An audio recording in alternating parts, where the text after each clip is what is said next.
بسم الله الرحمن الرحيم.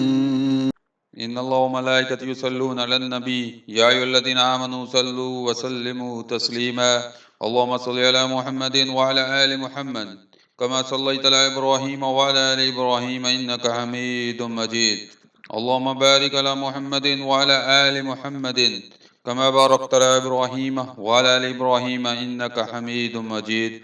معزز سامعین، ربیع الاول کے حوالے سے سلسلہ جاری ہے. آج اسی سلسلے کی دوسری ویڈیو آپ تک شیئر کی جائے گی، جس میں ہم آپ کو بتائیں گے کہ ربیع الاول کی فضیلت کے حوالے سے. اس پاک مہینے کی عظمت اسی بات سے آیا ہے کہ اللہ تعالیٰ نے سید الکونین خاتم النبیین صلی اللہ علیہ وآلہ وسلم کا ظہور اسی میں فرمایا. اس لحاظ سے اس کو دیگر مہینوں پر فوقیت حاصل ہے. اسلام میں اس ماہ کی بڑی فضیلت ہے. ایک تو موسم بہار، پھر آمد حضور صلی اللہ علیہ وآلہ وسلم بہاراں. یہ بالکل نور علی النور کا مصادق ہے. ربیع الاول اور آقا صلی اللہ علیہ وآلہ وسلم کی ذات گرامی کے درمیان بہار کی مناسبت ہے. بہار لوگوں کے لیے خوشیاں لاتی ہے، رحمت والی بارشیں لاتی ہے. اس موسم میں کھیت، پھول اور اشجار سب اپنے شباب پر ہوتے ہیں، نشاط اپنے عروج پر ہوتی ہے، خزاں کا اثر زائل ہو جاتا ہے. اور یہ تمام صفات ہمارے پیارے مدنی آقا صلی اللہ علیہ وسلم کی ہیں کہ آپ کچھ خبریاں لے کر آئے، جہالت کی خزاں کے مارے ہوئے لوگوں کے لیے بصورت بہار بن کر آئے، رحمتیں اور برکتیں بن کر برسیں. ہر ایک چہرہ اور ہر ایک دل اطمینان کے ساتھ گلاب کے پھول کی مانند کھلنے لگا. معزز سامعین، لوگ اپنی زندگی کے مقصد کو سمجھ کر پرعزم ہوئے، علائے کلمہ اللہ کے لیے خوب جان توڑ محنت کی، دنیا اور آخرت سرسبز و سرخرو ہوئے. آقا نامدار صلی اللہ علیہ وآلہ وسلم کی آمد ہزار بہاروں سے افضل ہے.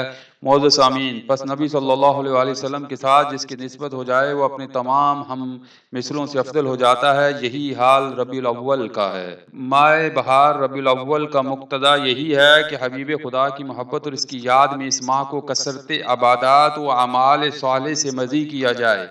اس ماہ کو کثرت عبادات و اعمال صالح سے مزید کیا جائے اور جو عظیم نعمتیں اللہ نے ہم پر اتاری ہیں ان کا بہت شکر ادا کیا جائے. کم از کم حق کے واجب اس ماہ کا یہ ہے کہ اس میں خلاف سنت کوئی فعل نہ کیا جائے، مکروہات و بدعات سے بچا جائے. ہر وہ کام جس سے نبی صلی اللہ علیہ وآلہ وسلم کو تکلیف پہنچ سکتی ہو اس سے بہت دور رہا جائے. ان کی لائی ہوئی مبارک شریعت کے متضاد کسی ادنا عمل سے بھی گریز کیا جائے. مگر ہائے افسوس حد سے تجاوز کرنے والوں پر، کس طرح سے یہ اللہ قہار و جبار کے دین پر جرأت کرتے ہیں، دین کے خلاف کسی کام کو دین کا عملی حصہ سمجھتے ہیں. اے عقل کے اندھو، تم معاصی اور بدعت کا ارتکاب کر کے عشق مصطفیٰ صلی اللہ علیہ وآلہ وسلم کا دعویٰ کرتے ہو.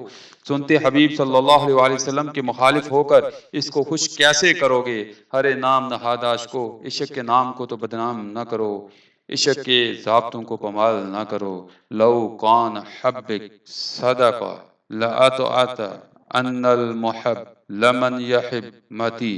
ترجمہ: اگر تیری محبت سچی ہوتی تو محبوب کی اطاعت کرتا. بے شک محبت کرنے والا اپنے محبوب کا اطاعت گزار ہوتا ہے. معزز سامعین، ربیع الاول کے حوالے سے سلسلہ بھی جاری ہے اور انشاءاللہ بہت جلد آپ تک اسی سلسلے کی تیسری ویڈیو شیئر کی جائے گی. ہماری کوشش ہے کہ آپ کو دین کے حوالے سے بہترین چیزیں بتائی جائیں جس سے آپ بدعات اور خرافات سے محفوظ رہیں اور صحیح معنوں میں دین کے اوپر عمل کریں. اور ہماری بھی کوشش ہے آپ ہمارے لیے بھی دعا کریں اور ہم بھی آپ کے لیے دعا گو ہیں کہ اللہ تعالی ہم سب کو دین کی دولت سے مالا مال کرے، دین کی سمجھ عطا کرے اور ہمیں اپنے نبی حضرت محمد صلی اللہ علیہ وسلم کی سنتوں کو اپنانے اور صحابہ کرام رضوان اللہ اجمعین کی زندگی کو صحیح معنوں میں سمجھنے، اس پر عمل کرنے کی توفیق دے. اللہ تعالیٰ میرا اور آپ کا حامی و ناصر ہو. اللہ تعالیٰ میرا اور آپ کا حامی و ناصر ہو. جزاکم اللہ خیر.